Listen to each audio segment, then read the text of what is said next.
So hello and welcome to the final day of Interact Virtual Festival.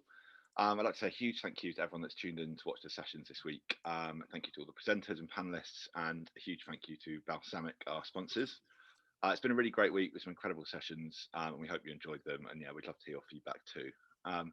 So our first talk of today is from Inventions UX writer Lauren Ellis with her talk, Designing for the Dead. This is a talk about data, privacy, death, and ourselves. And Lauren's going to discuss why we need to not only dwell on our own deaths, but also design this shared inevitability into the products and services we produce. Please join in with the discussion and ask any questions using the Q&A or chat box, and I'll try and ask Lauren as many as I can at the end.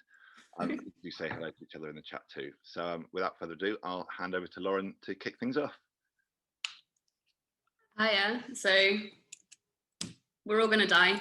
That shouldn't necessarily come as a surprise to you. But when was the last time you really thought about it? So death kind of is and remains the sole truth of our time, but it hasn't always looked the same. And how we treat the dead can tell us a great deal about a culture's anxieties and priorities, as well as social, environmental, and economic concerns. And unlike songs, languages, and ceremonies, bodies and bones and the items we're buried with tend to last a long time. This is why mortuary rituals, or the activities around burial have been such a key research area for anthropologists since the 19th century. So far from being an end-of-life formality, burial rites really kind of encapsulate these existential concerns we have, as well as epistemological and metaphysical beliefs. And graveyards and cemeteries and coffins, from this perspective, are all immediate attempted answers to what is essentially an architectural and design problem. The trouble we're facing now is that that design problem now includes the intangible. So I'm Lauren Ellis, and this is Designing for the Dead. I need to wait for my slides to load. So almost every culture dictates a healthy respect for the dead and to honour the wisdom of our kind of long gone relatives. But there are also practical concerns here too. So humans across time have had to reconcile with what to do with the decaying bodies of their loved ones. It's kind of a gross thing to think about, but how we solve this deathly dilemma has changed alongside cultures, and with each choice, from the burial location and grave goods to just how we dispose of these bodies, shows not only intention, but continual change. And none of this is accidental. So just as our ancestors updated their burial practices, it's now time for us to download Death 2.0. And to understand this a little bit better, I would like you to imagine a graveyard. So you might be imagining a graveyard like this, right? Or before the graphic. But the first graveyards that we use are actually very different. So far from being an elaborate grand affair like we see in cemeteries like Highgate and Arnisvale today, to find the first burial, you're going to need to squeeze through a very narrow passageway, and you might want to bring a headlight. I'm not moving. So one of the many things that we Homo sapiens pride ourselves on is our ability to think abstractly, symbolically, and creatively. And indeed, these abilities, alongside our talent for collaboration and language, are what helped us to thrive over other species of hominin. But we weren't actually the only smart ones. So, I mean, smart's a bit of a loose term, but come with me here. So back in 2013, so as a discovery back in 2013 found, far from our evolution being this slow culmination towards brilliance, our advancements actually came in spits and starts. So it was, as Anais Nin wrote, we do not grow absolutely chronologically. We grow sometimes in one dimension and not in another. We grow unevenly, partially. We are relative. And a relative of ours is our distant cousin, the Homo naledi.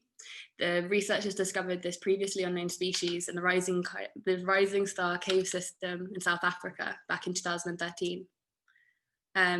These fossils caused quite a stir, and not only for the rare mix of primitive and modern features found in their skeletons. A total of 1,500 fossilized bones belonging to at least 15 individuals, ranging from infants to elderly adults, were found at the end of a narrow and barely accessible passageway deep in this cave system. This location, it was at the end of a really difficult journey that required squeezing and climbing and crawling through the pitch black. There's actually a video of this on YouTube if anyone wants to see, and it isn't claustrophobic. I will happily share around. It's quite anxiety inducing. But it was unlikely that anybody would end up here by accident, and it was almost impossible that anyone would choose to live here. It's like in the middle of cave, no one's going to be here because they want to be. So researchers weren't really sure what caused this, so they were kind of left with this single hypothesis, which was that some 130,000 years ago, this tiny-brained ancestor had used this somber corner of the cave system to intentionally and repeatedly inter their dead. But they weren't the only ones to do this. So paleoanthropologists generally believe that burial rites for spiritual dimensions could date back as early as 300,000 years ago, which is when the Neanderthals and Homo naledi kind of first emerged.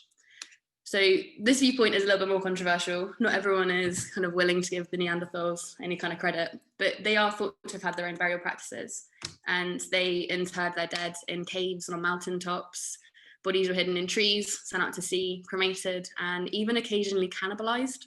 But before anyone kind of questions whether Neanderthals are a relative of ours, there's evidence to suggest that if you are of European descent, your DNA is likely at least 3% Neanderthal. They didn't disappear, more kind of amalgamated into us. So we can kind of see that burial rites are a common practice across the hominin family. They imply ritual. Handling bodies in this way means more than just hiding from an odor. You know, there's evidence that both Neanderthals and Homo sapiens made art and jewelry, while buried alongside grave goods like tools suggests an idea of an afterlife, because what else would they be using these tools for? So this may not sound like a big deal, but mortuary rituals, like regardless of their sophistication, signify emotional behavior and a growing capacity for language, or at the very least rudimentary communication.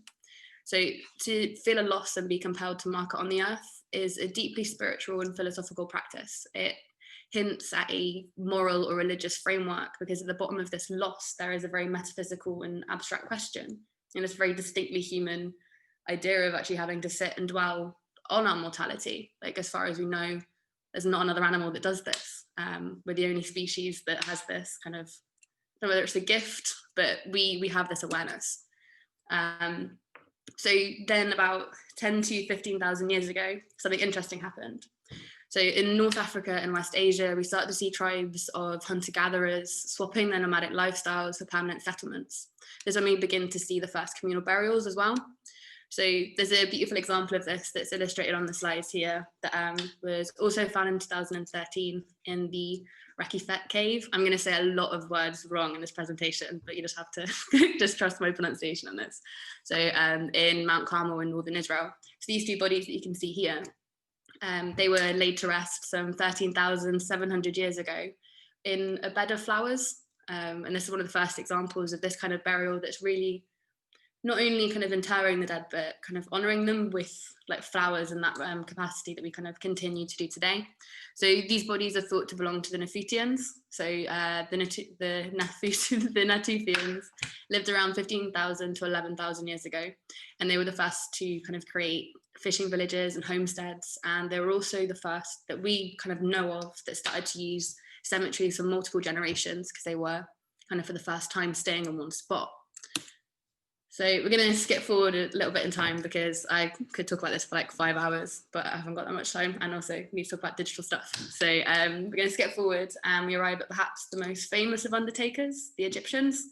So we all know that they had elaborate burial rites involving about 9 stages of judgment. You know, there were brains pulled through noses, mummified cats for company. It was kind of a very distinct way of dealing with the afterlife. They began their pyramid practice during the 3rd dynasty, or about 4,000 years ago.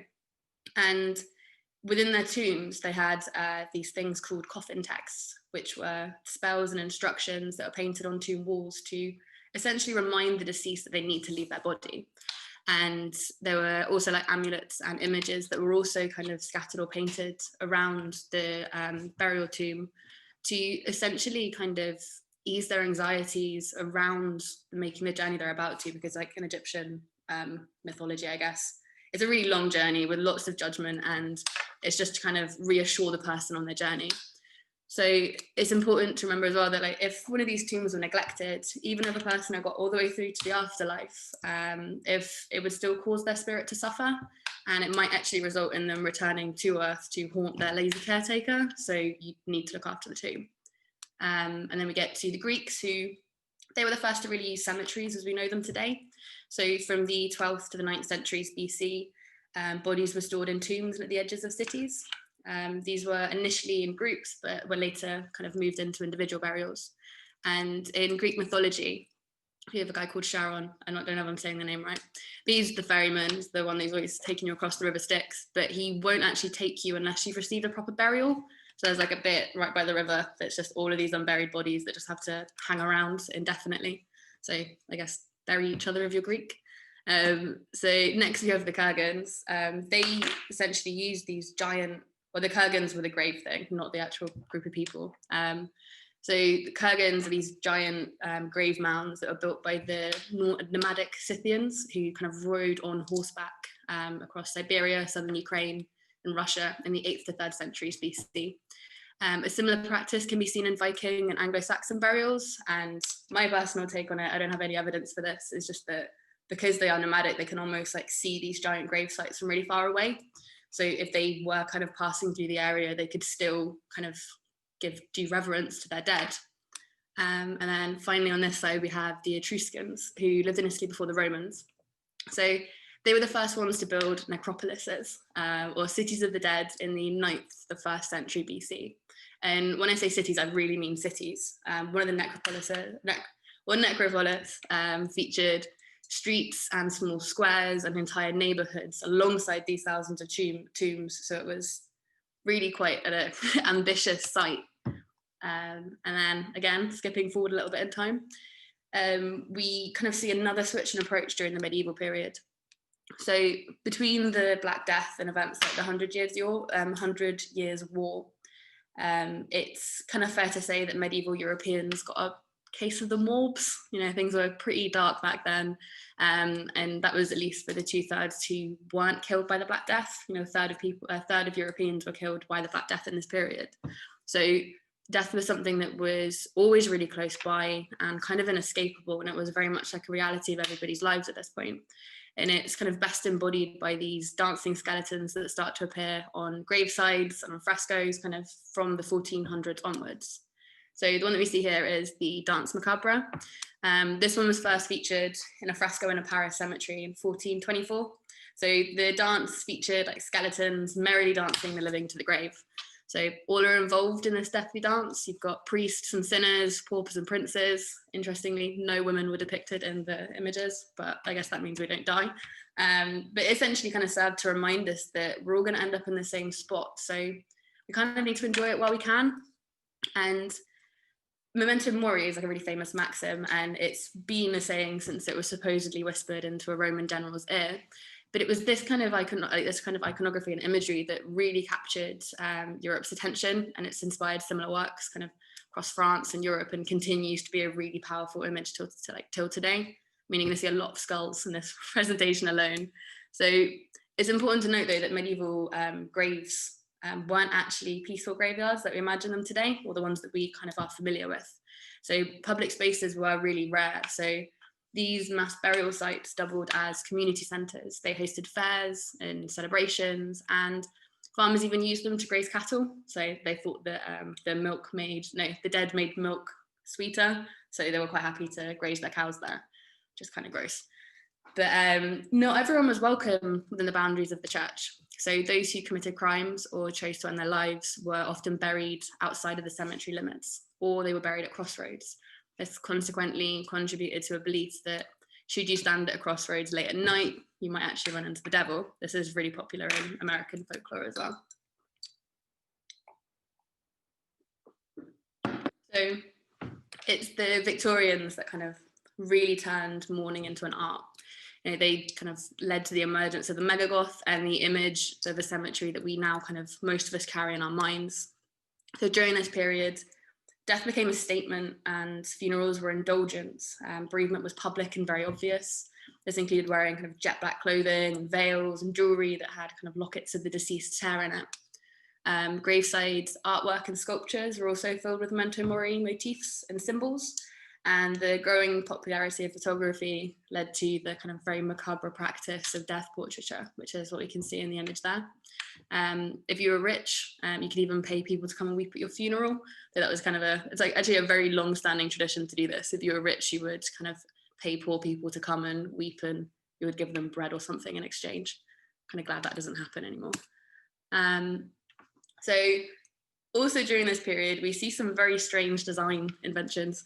So as our hunger for science grew, so did the need to invent new ways to scare away grave robbers. They were obviously trying to steal cadavers to be able to then use in medicine.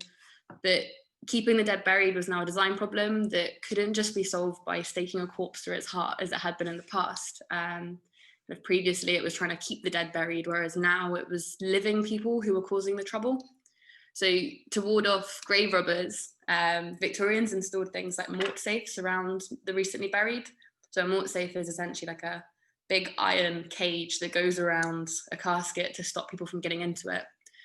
Slightly more elaborate things like cemetery guns were these rentable guns that essentially were installed within coffins, and if anybody triggered the tripwire, they would essentially be shot.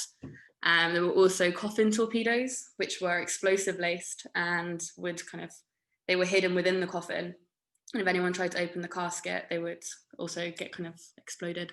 It's unclear just how many of these were actually used or whether they made it kind of beyond patent.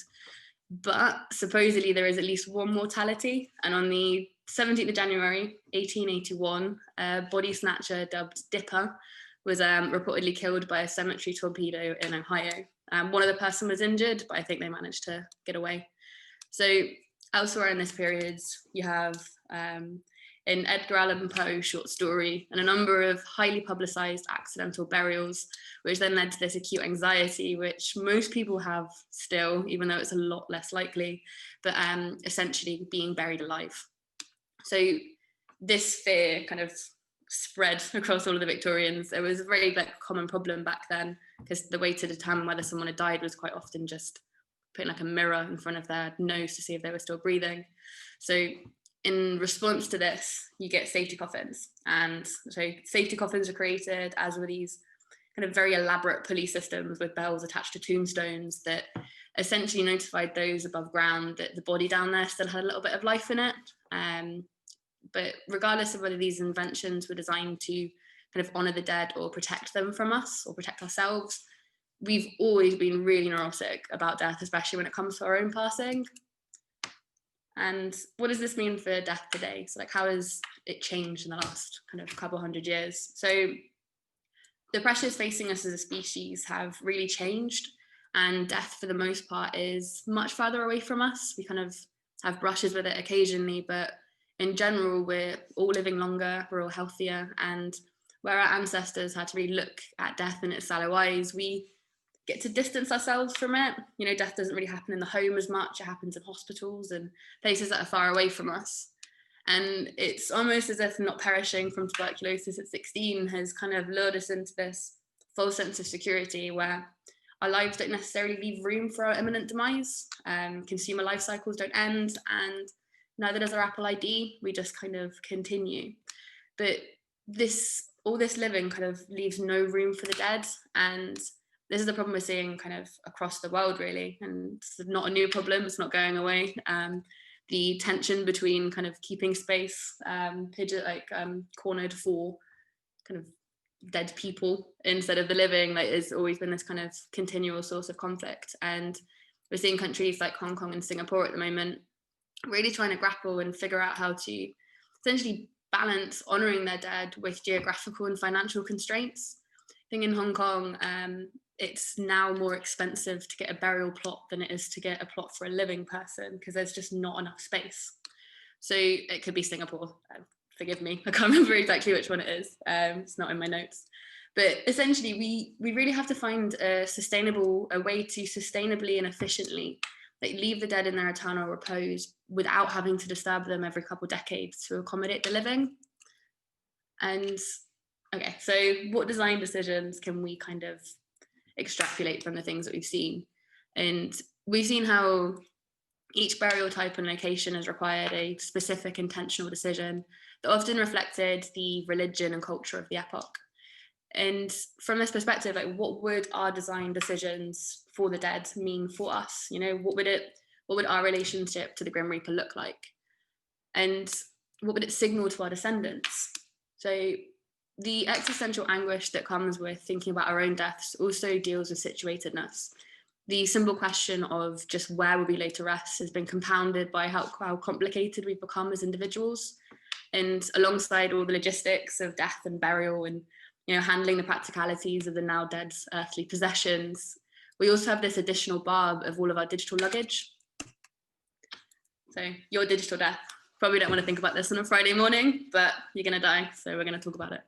So we've all likely seen a dead friend's Facebook, a dead friend's birthday pop up on Facebook, or had LinkedIn encourage us to congratulate an expired colleague on a work anniversary. But aside from these kind of unsettling interactions that kind of come from beyond the grave, most of us never really think about the implications of our own digital demise. Over half of the UK doesn't have a will, and only 1% of us know the funeral requests of our loved ones. So often someone dies and everyone else is just left to kind of pick up the pieces and plan, and it's really difficult. And we don't necessarily know what we want ourselves, but we do need to be pragmatic. And also, like those of us kind of listening today really need to think beyond the physical when it comes to our eternal wishes, because this is a really complicated topic. So your digital self, what is it comprised of? So your soul may have left your body, but the internet does not know that. And as far as it's aware, you're kind of still this active agent that can be sold things to. And we leave a lot of data behind. So according to Dashlane, as of 2020, each of us has an average of 107 online accounts. And that's not to mention, you've got like your laptops and personal devices, you've got photos and videos like stored on these devices. Then there's social media accounts, you've got subscriptions, messaging services, GPS data and cookies, internet history.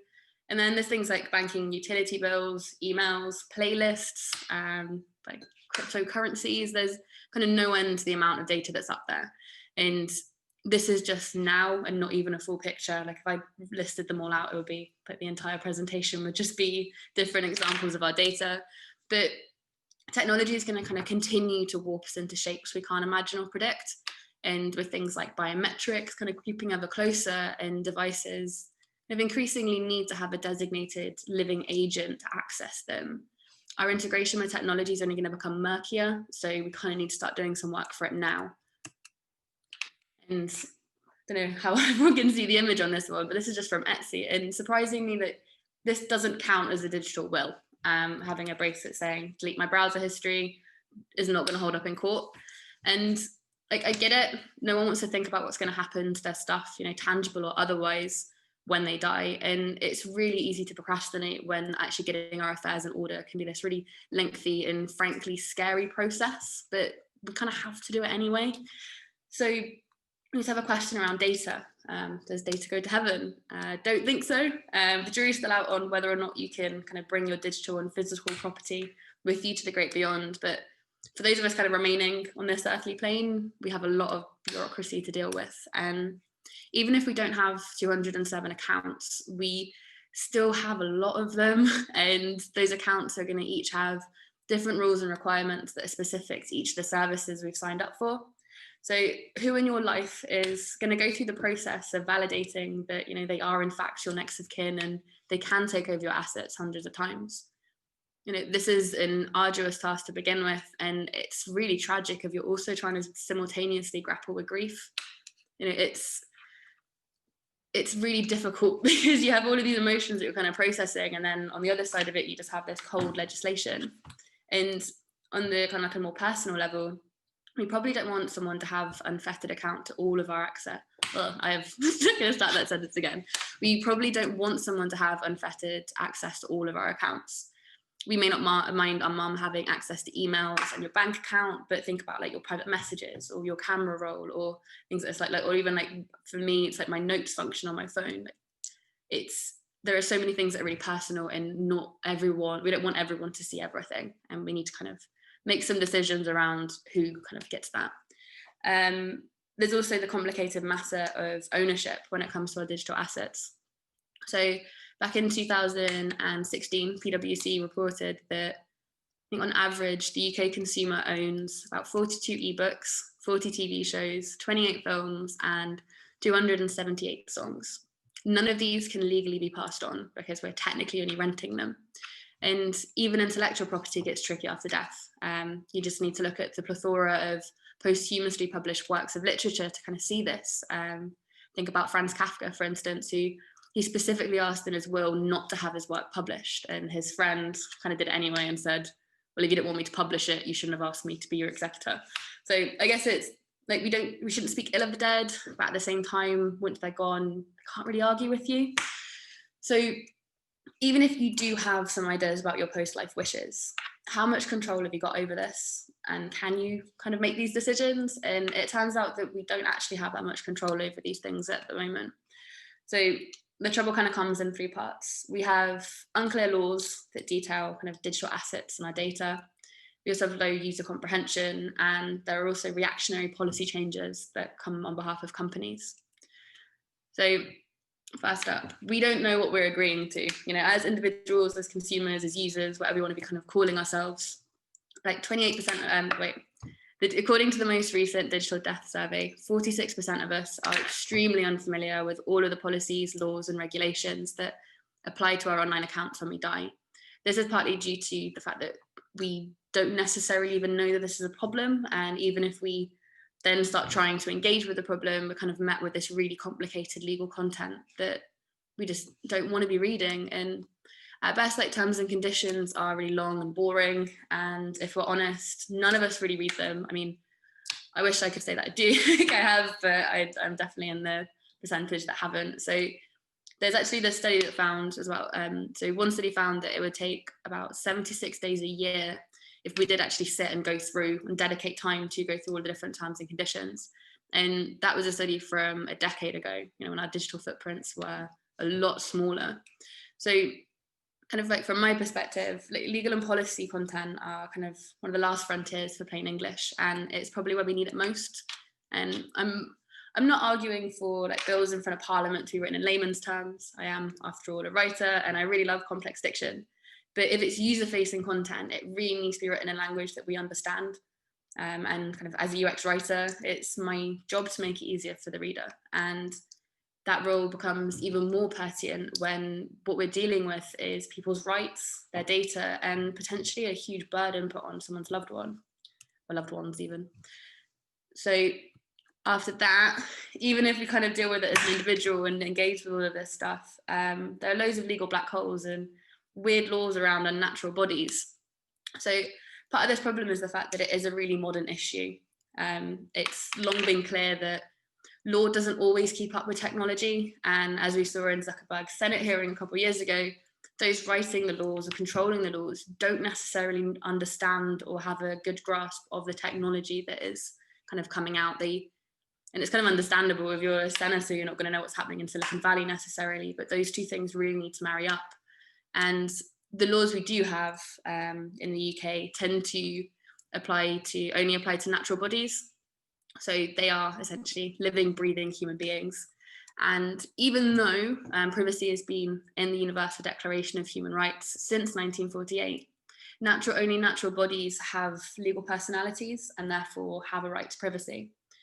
So even in the US, there are no laws specifying post-mortem privacy protection beyond property rights.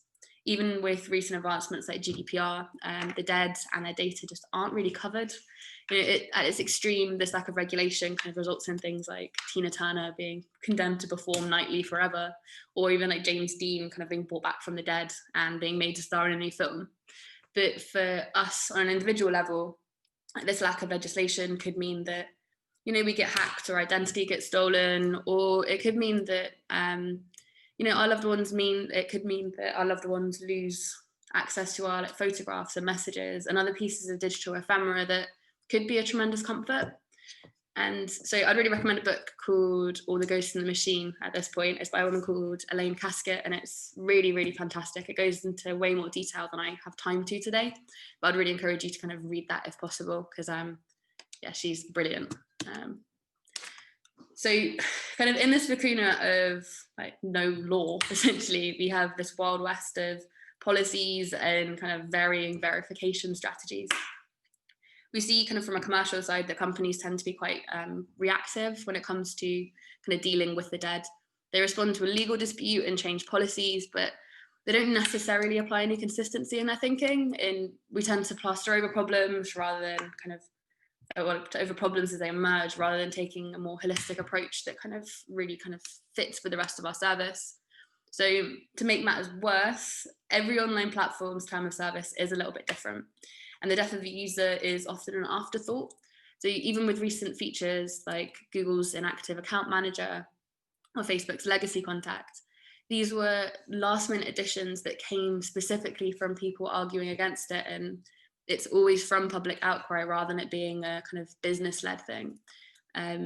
Around 8,000 people on Facebook die every day, and we may not have millions of departed users, but we still need to think about the end of service design as well as the rest of the journeys. But I would say as well, it's not all bad. Like tucked into this terror, there's also really loveliness. There's a loveliness here. When we lose someone, anything we want to touch kind of becomes precious to us, and we tend to turn to shoeboxes full of half-forgotten mementos and old photographs as it's a way of like tethering ourselves to the past, tethering ourselves to what once was. And in the past, if we were lucky, we might have a grainy depiction of like a granddad on tape, maybe a few seconds revealing what was once their voice. But for people now, we have a completely different experience. So we really shouldn't underestimate digital ephemera. And some 41% of us find digital remains really comforting. And unlike a cemetery, no one's going to think you're a ghost or call the police if you try and visit someone's memorial page on Facebook at 3 a.m. So whoever loses us is going to have a kind of seemingly infinite amount of information to remember us by. Sure, some of it's going to be boring, like spam sent to our emails, but in amongst this digital mess, we have like funny text messages and Facebook exchanges from when we were teenagers. We have emails that our grandparents send us most weeks. We have this really quite amazing digital trail that kind of builds a much more complete version of us. And it may make us easier to sell to, but it can also kind of help us to mourn each other better as well. And we should kind of consider ourselves lucky that we don't need to carry around faded photographs and lockets anymore. We have whole albums just on our phones. It's necessarily about being afraid of all this data, it's reclaiming it. So what can you do? I would start by saying, just thinking about your own death a little bit. So make some decisions now and don't be afraid to scare your family members. They don't think you're weird, probably doing something wrong anyway. So you could start by thinking about something easy, like your funeral song or how you'd like to be interred. So it might be, maybe you want to be buried instead of cremated. Personally, I want to be buried in one of those little pods and have a tree put over me. But you should also need to think about things like getting a written will, considering like your end of life wishes through advanced care plans or advanced directives. Don't worry if you haven't already. I'm really only just beginning to do this work myself. So hopefully we've got time. Also consider your digital demise. What do you want to have happen to your social media pages? Do you want them all to remain online? Do you want to delete all of them? Does anybody even have passwords to these like social media accounts? They have access to online banking or your laptop or devices.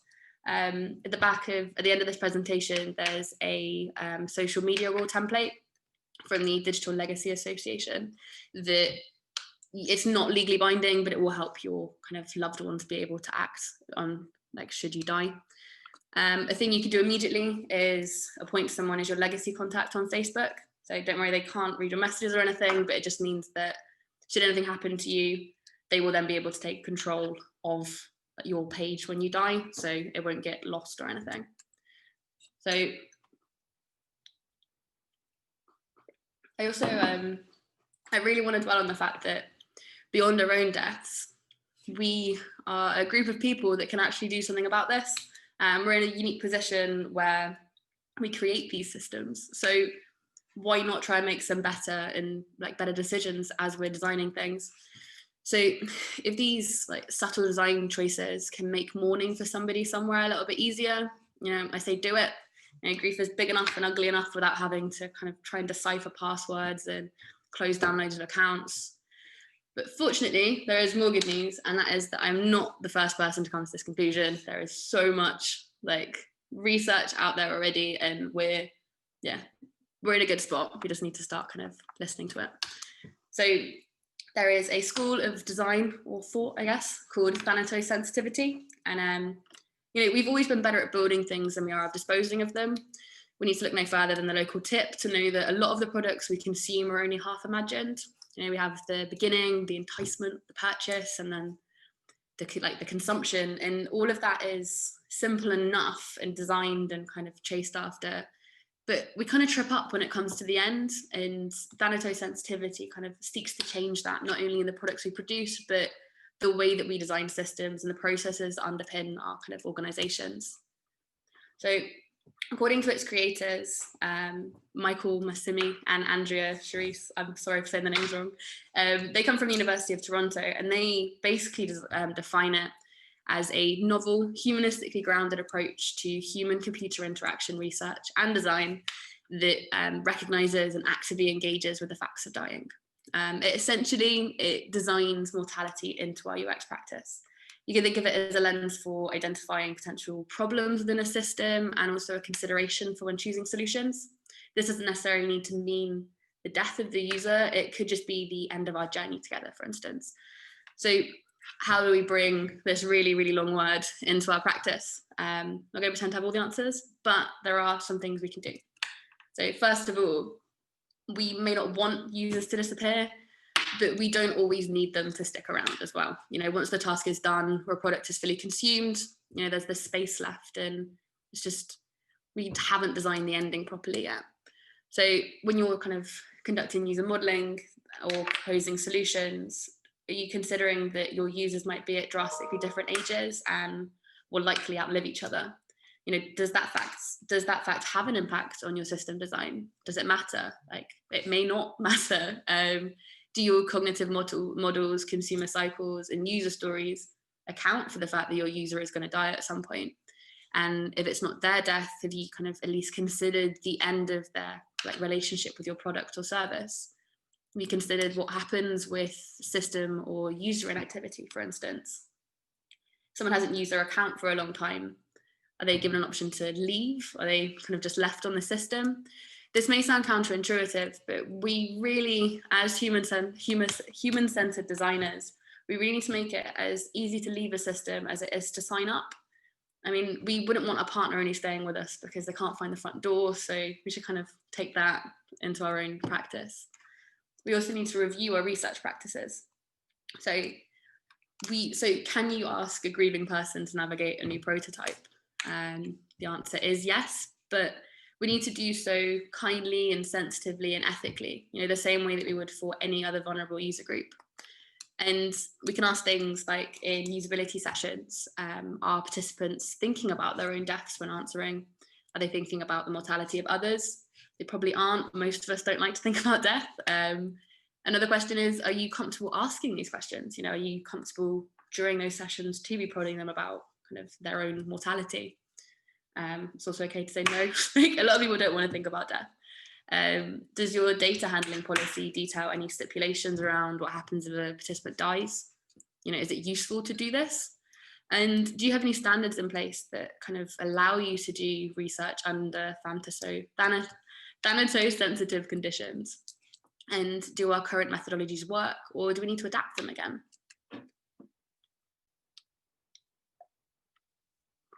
So we've seen how death changes what we deem private information, and there's a dizzying lack of legislation around it.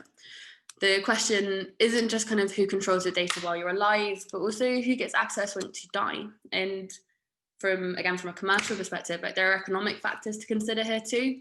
So memorializing accounts and profiles won't necessarily work for every service. For most systems, keeping the dead's data on record, it can weigh on community operation teams or model targeting when it comes to marketing new products. So we just need to be smarter about our data. Sorry, I'm nearly coughing. So we need to be smarter about our data. We need to be thinking about things like, what do we consider inheritable data? Are devices and their data private after death? And who gets to decide that? Is there anyone responsible for managing data and privacy for the deceased? And just ultimately, what can we do in terms of our data processes to make it easier for other people to manage not only their own end of life wishes, but also kind of act on the death of a loved one. As organizations, we really need to find a way to kind of handle this ever-growing mountain of inactive, dormant, or dead customer accounts and personal data. You know, after, like, we're not going to make accurate business decisions if the data we're operating from is effectively a graveyard. So kind of need to start thinking about these things. So it's only really going to get worse. And finally, in Planetary Sensitivity, we have intelligent agents. So these could be AI algorithms, robots pieced together by machine learning, or even, as a later example that we'll see, it could be a social media account that's programmed to post pre-written messages on friends' birthdays and life events. Somewhere in the future, we could even have holograms. You know, it could come complete with our kind of all of our quirks, feelings, memories, thoughts. And this technology might allow our kind of non-physical selves to continue in some way. But do we want it? Do we want this to happen? You know, do we want to create systems where intelligent personal agents can continue to make actions after death? And importantly, is this morally and ethically appropriate? If we do decide that we want to make these intelligent agents, what behaviors should we allow these digital zombies to exhibit? And would you personally want to have a digital avatar of yourself that your loved ones could commune with after you die? You know, would you have your personality put into a robot, for instance? And interestingly, according to the Digital Death Survey back in 2018, 62% and 78% of people responded with like a resounding no to both of those two last questions. And it's one of these things that it's really easy to say when we have like a lot of life in front of us. But if the Grim Reaper was to appear at the end of my bed and be like, do you want a bit more time? Maybe I would want to be a robot. I just feel like I don't get to decide until then, though it does kind of terrify me at the same time. So on the left here, there's the Forever Engine. This is a real service. And if intelligent agents sound far-fetched, there are already loads of companies that are already stepping in to give us this control. The Forever Social is a platform that's geared at giving intelligent agents, which are essentially you but dead, control over your post-mortem communications. You get to send like videos and messages and also make some choices about your data. And I guess like the thing that I want to ask is, you know, how does this make you feel? You know, if you have like a little read of the green bit there, you know, are you comfortable with the site's like language and intention or direction? You know, would you personally want to sign up for this service? There's not really a right or wrong answer here. I think everybody has their own personal wishes, but I think the important thing is that we're asking and trying to figure out kind of what we want for ourselves. And this is only going to become more common. We're already seeing like plenty of examples of graveside technology. You know, as I said before, we've got biometrics. There are groups like the transhumanists who essentially want to live forever. Fortunately for now, we are stuck in our fleshy mortal forms, but we are starting to see things like QR codes on gravestones. In Japan, there's this VR app that basically projects like a 2D depiction of people like your grandparents, Pokemon Go style, onto a chosen location. And they can say things like comforting phrases like you're doing your best and hang in there. And I'm being slightly facetious about all of this, but technology, like if it hasn't driven through the uncanny valley, can be a tremendous comfort. And it's really just like anything, that everything we create is a mirror and we kind of get back what we pour in. So we shouldn't be afraid, but just kind of keep an eye on it. So finally, we've looked at Planetary Sensitivity as a theory, but what can we as individuals and practitioners do to actually design for the dead? Like, I've got a couple takeaways for you. So change your thinking is the first one. So we really need to take kind of a step out of our intellectual comfort zone. The best ideas often come from people who are willing to find connections and commonalities with maybe slightly less orthodox sources. We may not have all of the answers yet, but we do have a rich history of thought that we can tap into. Humans have literally never not been dying, so we have a lot of information that we can kind of look at, and we should look further afield than just UX. So why not embrace, you know, like the humanities, philosophies and art as a conduit for understanding and as a source for solutions? Also read The Existentialists. I really feel everybody ought to. I love them. You also want to design around human behavior. So we're all a little bit lazy, and it's our job as practitioners to really design around this human fallibility. We should, as the often touted GDS principle goes, you know, do the hard work of making it easy for them. This means making it as straightforward to leave as it was to sign up. And it also means ensuring that user decisions for their data, both now and in death, are simple, easy to understand, they're time effective, and most importantly, they're human-centered. So if you think about terms and conditions, for instance, research into this has found that user engagement with terms and conditions really varies depending on where that content appears in the journey. So if you kind of put it, like usually terms and conditions appear right as we're attempting to complete a task. You're logging in and you click and you're just like, hey, I just want to get onto this service or into this app, so I don't care, I'm just trying to get this task done. This increases the likelihood of just essentially tapping confirm without actually reading it. But if policies are put in places that are visible while browsing, for instance, like on the landing page, or kind of capturing us in slightly different behaviors, people are much more likely to then interact and read the content there. And if they click on the content and they find that it's written in plain English, that's even better. So you also want to be collaborating with each other. So mourning rituals and burials and death in general has always been a communal activity. Our digital deaths are no different, and we may all grieve differently, and it's really hard to standardize something so specific to a religion, culture, or a place. But if we work together and kind of try and understand each other a little better, we can try and share this kind of shared mortality. We can design this shared mortality into the things we produce. And we should also be kind of inspired by a lot of the good work that's really being done. There are services that the UK government's Tell Us Once. This is a service that essentially allows the user to log on and report a death to the government, or to most government organisations in one go. More locally, there's the University of Bath has the Centre of Death and Society. There's like an entire society dedicated to just trying to figure out kind of the social impact of death, dying, and bereavement. It's trickier to do this with the private sector, but there are also organisations like the Bristol-based Death.io, who they're not only kind of working to demystify digital death, they also kind of really want to empower you to make decisions around your own funeral as well. So we just need to kind of listen and lean on each other and focus on improving whatever corner or system or whatever we're working on, we can kind of make that a little bit better. You also want to design endings. So we don't necessarily want to think of the end, but as human beings, like, we really need them. That's why we create like massive ceremonies around them.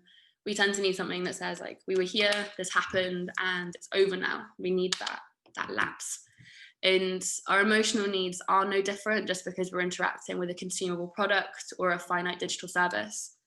And this end doesn't need to be their death necessarily, but it's important that we kind of reapproach the way that we do things, because we may want to focus on customer acquisition or showing off new features and finessing onboarding, but all good things must come to an end. And this ending can also be an opportunity to further engage our audience and engage them emotionally and forge stronger bonds.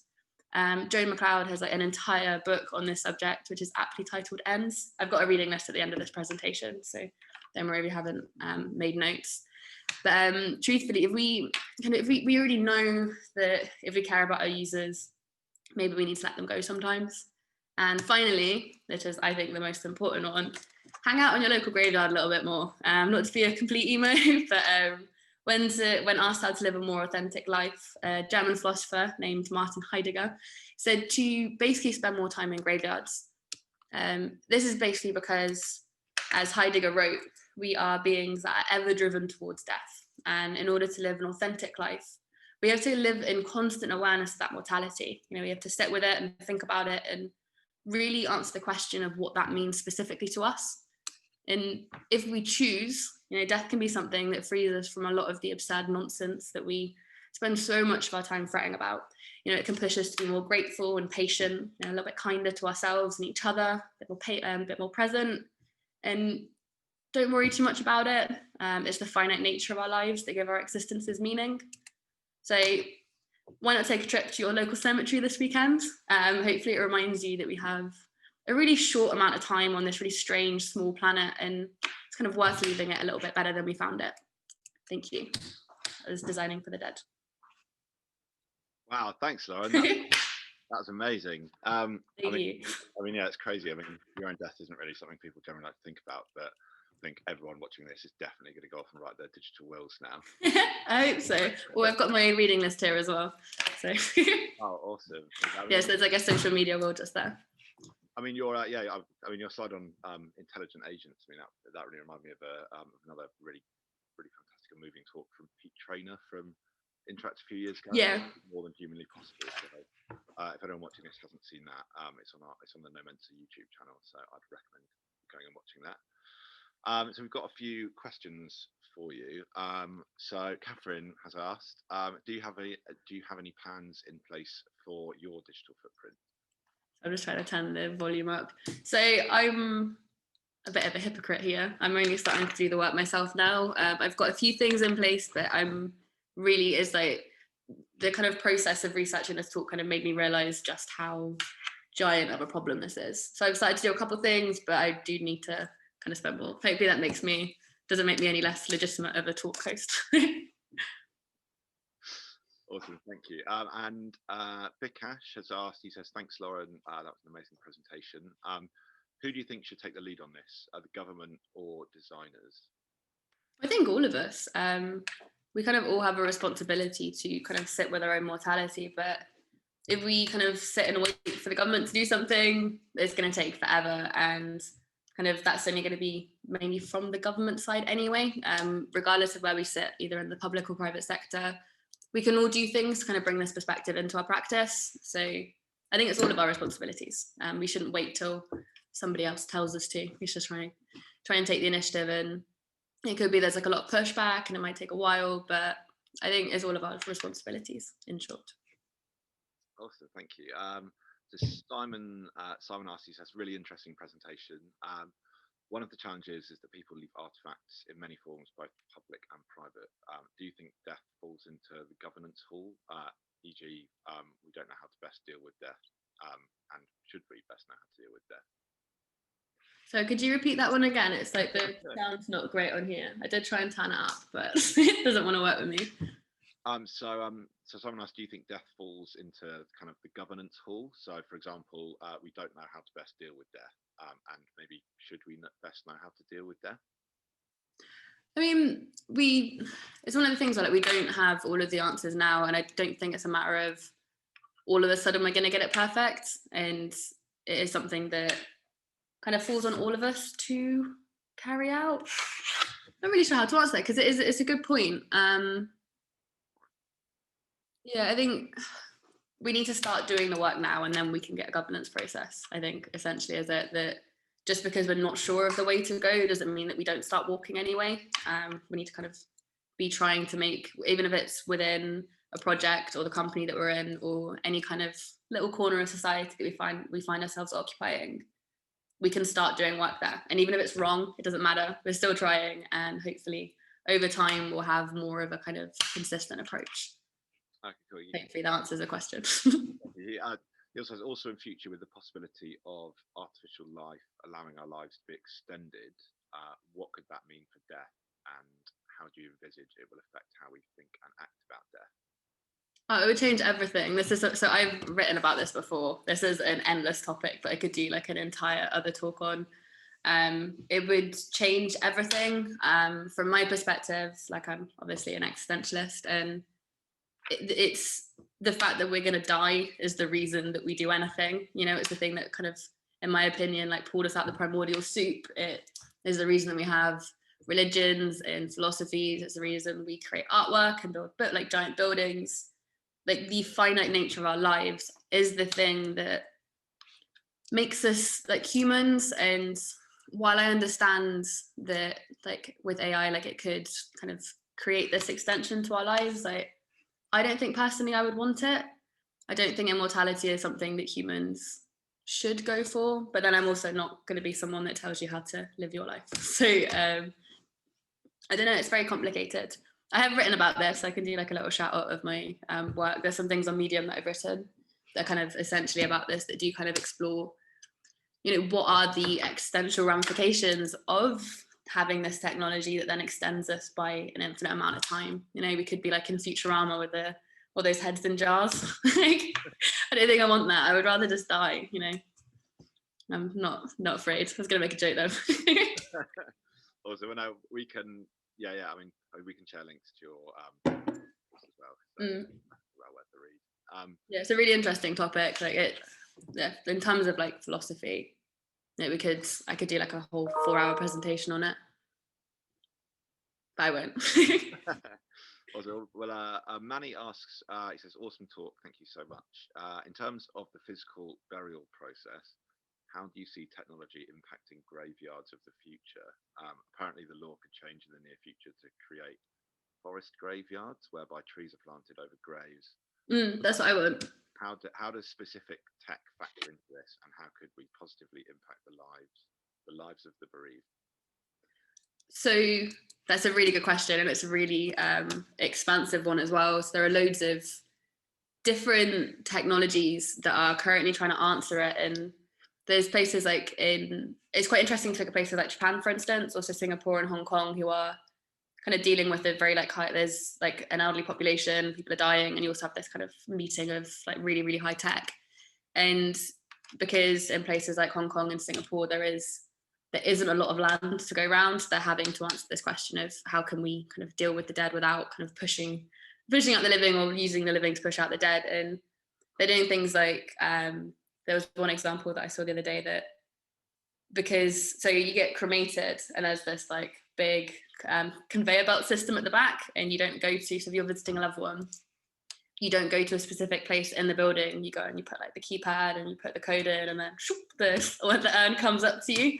It is going to change, and it's almost like an impossible question to answer, because how can you answer anything about technology? Like, it's, the way is open, anything could change, and there are so many different ideas and technologies that are coming through at the moment that, I don't know, it's going to be exciting to see what happens, but I'm not really sure, I guess.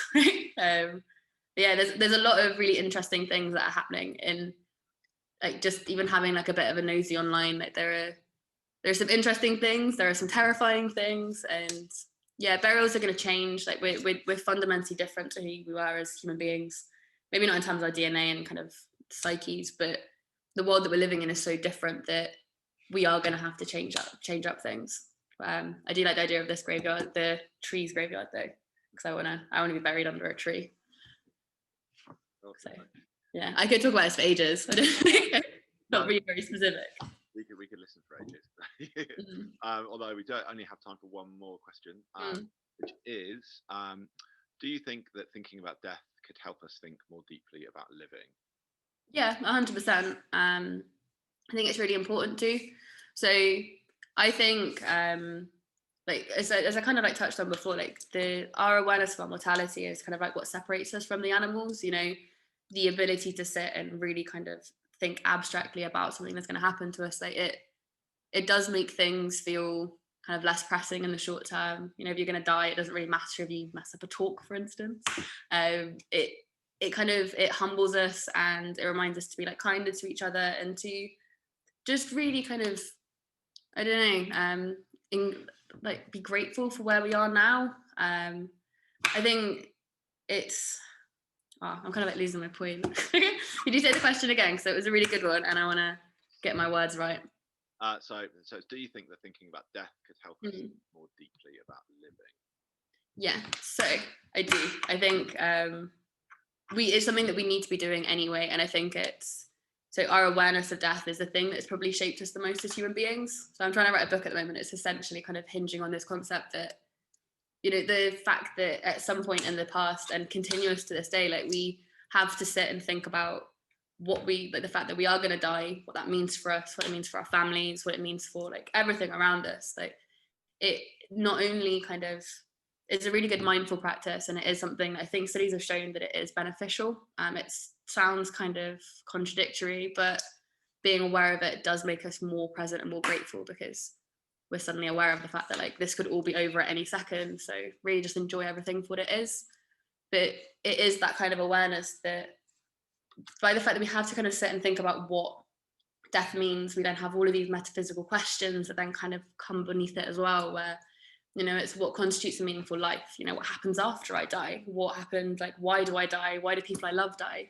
All of these questions, like they start touching on like religions and philosophies. And that's kind of where I think a lot of like culturally, we've kind of stemmed out from those questions, like the fact that we have to think about what it means.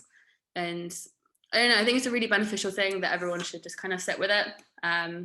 it can be very humbling, depending on, you know, if you're a bit drunk and it's like 2 a.m, like, and you think about it then, you are going to have a bit of an existential spin, but overall it's a really positive thing, and it should be something that we think about. I think it can make us better people. So yes, my very long-winded answer is yes.